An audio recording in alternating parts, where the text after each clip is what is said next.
Have you heard of the saying, speak from the, I'm going to get it wrong. Have you heard the saying, speak from the scar, not from the wound? I have never heard of this. So it's probably common out there, but it's interesting, or maybe not so much, that twice this week I have heard or seen this message. Speak from the scar, not from the wound.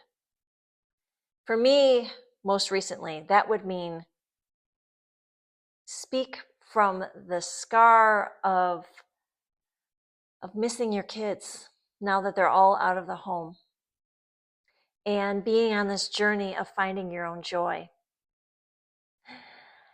A couple weeks ago, I would be speaking from the wound because I was in the middle of it.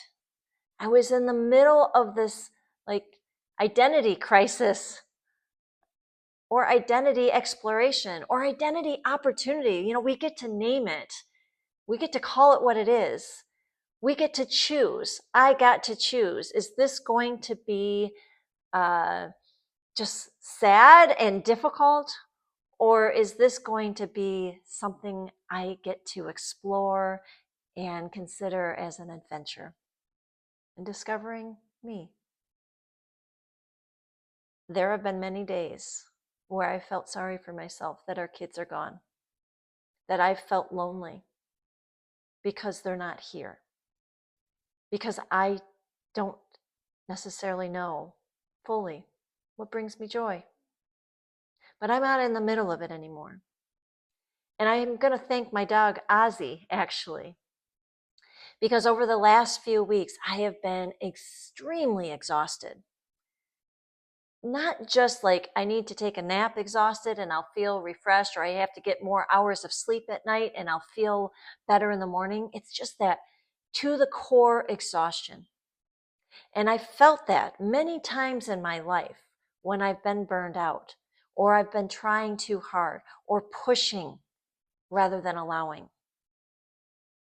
And so over the last week, I started allowing for rest and a reset. And with that came taking our dog Ozzy to parks outside our neighborhood within like a half-hour radius, and allowing us both to explore without a timeline, to be fully immersed in nature. And I found a couple things. One is that we both equally enjoy it.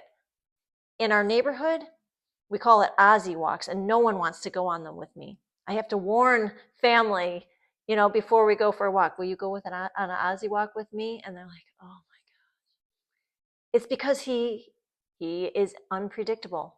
Sometimes he'll go on a long walk, and it's usually only with me. I think it's actually always only with me. But most of the time, we are happy if we get past a couple driveways, or if we don't have to carry him, or if he doesn't put his paws in the ground and refuse to move or sit down or lay down. Because that's what often happens in the neighborhood.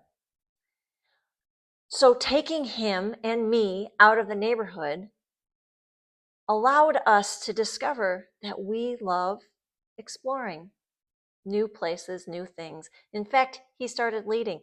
Hour and a half later, we're walking through the woods. Unbelievable.